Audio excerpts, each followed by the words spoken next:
Trooper.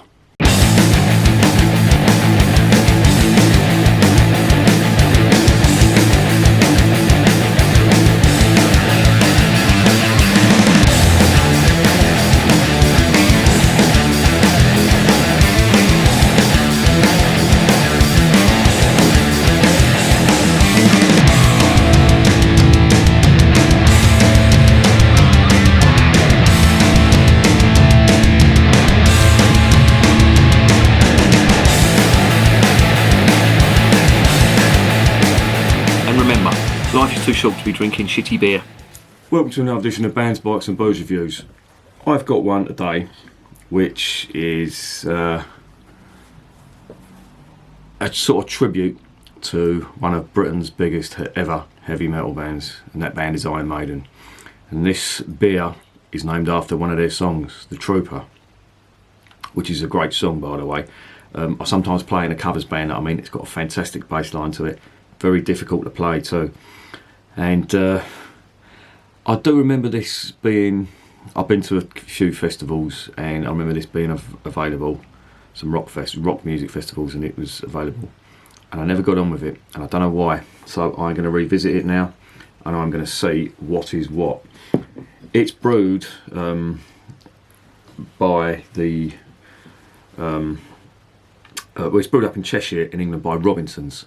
And this was brewed with, or in conjunction with, the band Iron Maiden. And there's a bit of gump from the back about you know what it's about. It's actually to commemorate, well, the song. The Trooper is about the Crimean War, Charge of the Light Brigade. Look that up. That's really interesting part of history. This was first brought out in 2013, and I've tried it a couple of times, and each time, as I say, I didn't like it, and I can't I cannot remember for the life of me why I didn't like it. So I'm revisiting it now. Let's get it open. Let's see what's going on. Right, first of all, I absolutely love the cap. There is the cap there. Right, now that is Eddie, which is the mascot stroke logo for Iron Maiden. What's going on here? Right, yeah. Very floral, and I do remember that from last time. And there's not a lot else. That's not a good sign. I've just tried some of that Crossing the Rubicon by the Drygate Brewery, and again, that was supposed to be a West Coast IPA. And it was fucking rubbish. Oh, I'm hoping this isn't going to be like that. As I say, I've tried this before on draft at festivals, and I've ended up pouring it away. I had a little bit too much to drink then, so my judgment could have been clouded. But let's see what's going on anyway. There it is in the glass. It is a sort of amber, very dark amber colour. I'm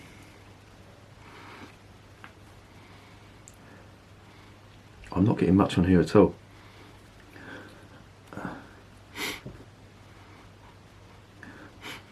There's a little faint malt on that. Faint biscuit malt, and that is about it. Please let it be good, please.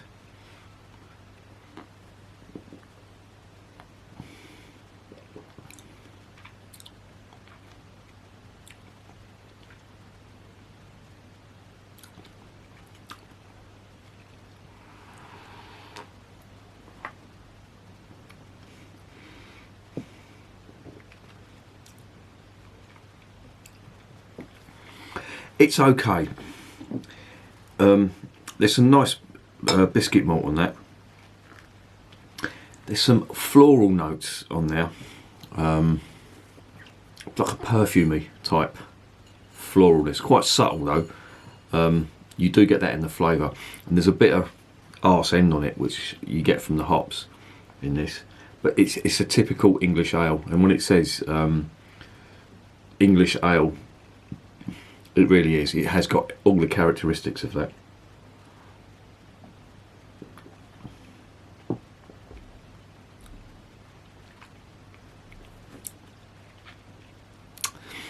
It's not bad. It's 4.7%. It's a 500ml bottle, so you get just about a pint in that. It's won quite a few awards as well. There's 3 of them on there. I don't know whether I'll be able to see that or not, what they are, but yeah, I can't read them. It doesn't label what they are, but yeah, Robinson's Brewery, Cheshire, England.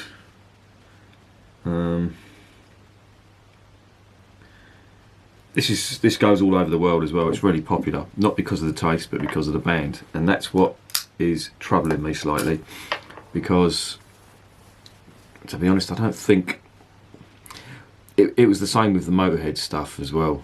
The lager was very bland. The IPA or the pale ale wasn't bad, but the lager was a bit bland. And this stuff,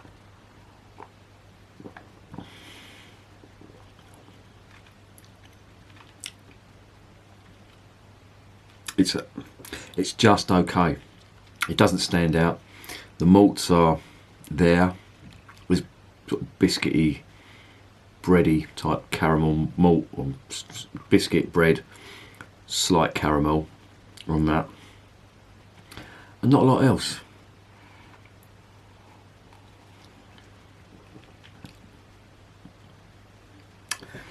It's just an average ale. Yeah, there's some malts on the back end, I will give you that, but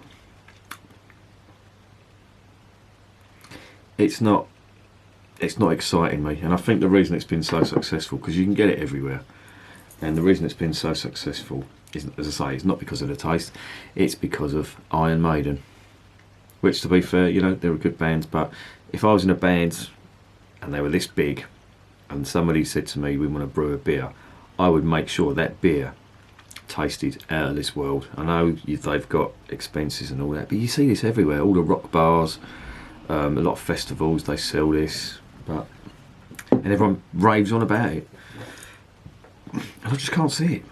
That's sort of chilled, that's come out of the fridge.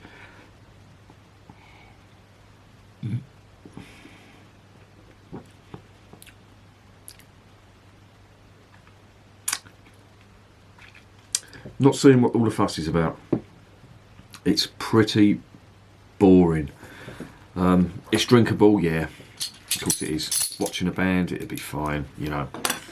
If this was all they had, I could quite happily stand there watching a band, drinking this, but it doesn't stand on its own merits.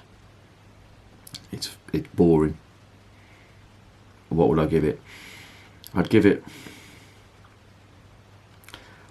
5 out of 10. Would I recommend it? Sometimes you've got no choice. When you go to some gigs, some of the venues, you know, the only thing they will sell, certainly sort of rock venues and all that, is this stuff. Yeah, it's good to watch the band too, and it goes down okay. It's nothing obtrusive about it, but the flavour is just, it's not there for me. There's no big malt, there's no big hops. It's just everything's subdued, and it's not doing it for me at all. Yeah, 5 out of 10. Would I recommend it? If it's all that's there and you're at a gig, get it. Sometimes at these gigs they do Hobgoblin beers. Check them out.